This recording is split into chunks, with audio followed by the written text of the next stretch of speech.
Selamat pagi, kita sedang ada di Ngawi. Ini perjalanan pulang melanjutkan acara yasinannya Mbah Tinya anak-anak. Yuk kita bicara tentang anak usia dini yuk.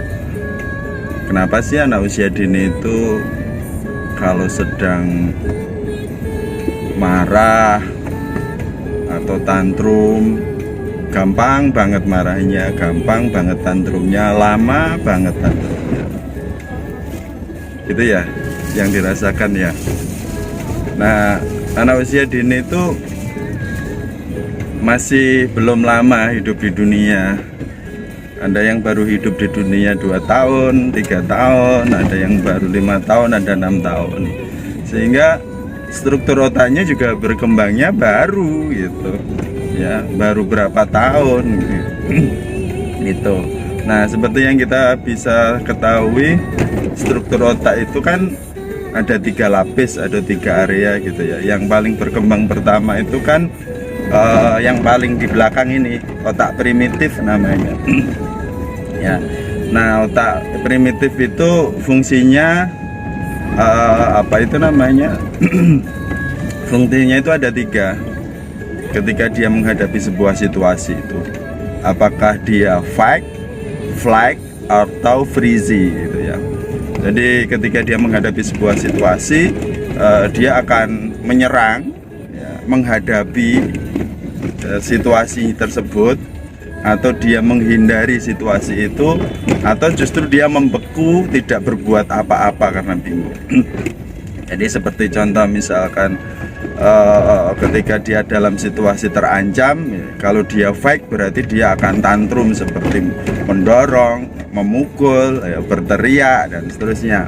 Kalau kemudian dia flight berarti dia hanya akan bisa sembunyi karena dia takut, biasanya nempel ke orang tuanya, atau kemudian dia memilih untuk berdiam diri, masuk ke dalam kamar dan nggak mau didekati.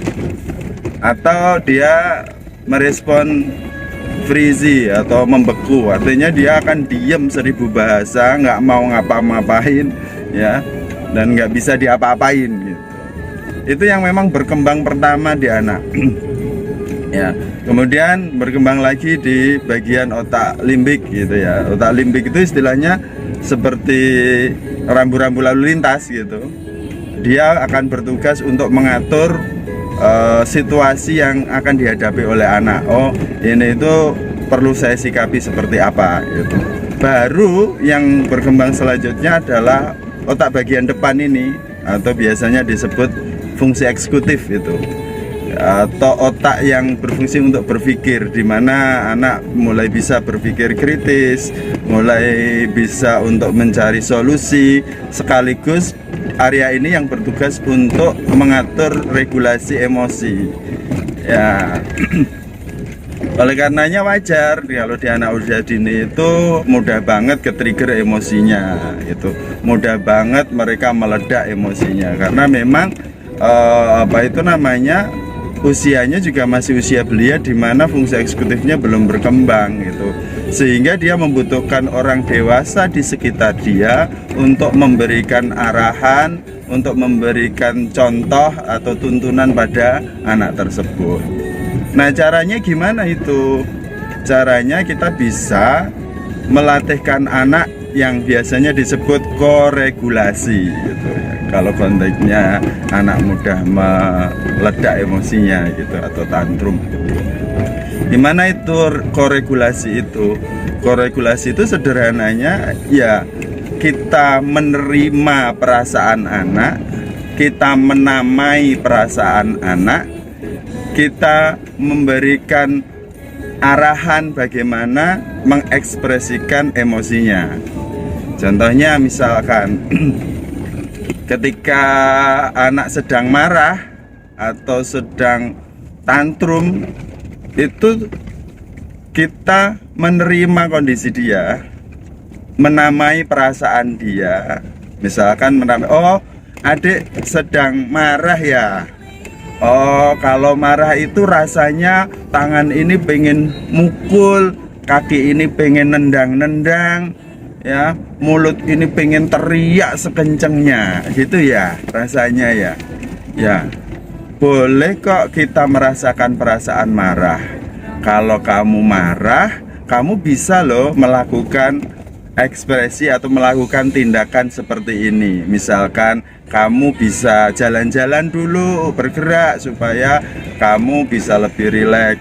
Kamu boleh minum air putih dulu, atau kamu pengen mukul-mukul bantal ya, dan seterusnya. Artinya kita memberikan alternatif mengekspresikan emosi yang tidak merugikan dirinya maupun orang lain. Nah, untuk mempermudah, kalau anak usia dini itu bisa menggunakan visual support, bisa menggunakan gambar.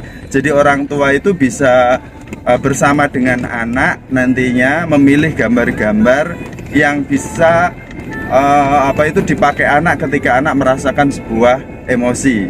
Contoh misalkan Anda bisa membuat sebuah tabel, yang tabelnya itu berisi tentang tindakan-tindakan yang bisa dipakai oleh anak ketika dia sedang emosi. Misalkan gambar lompat-lompat di trampolin, gambar memeluk boneka, gambar memukuli bantal, gambar bermain Lego, dan apapun yang dipilih anak untuk meregulasi emosinya.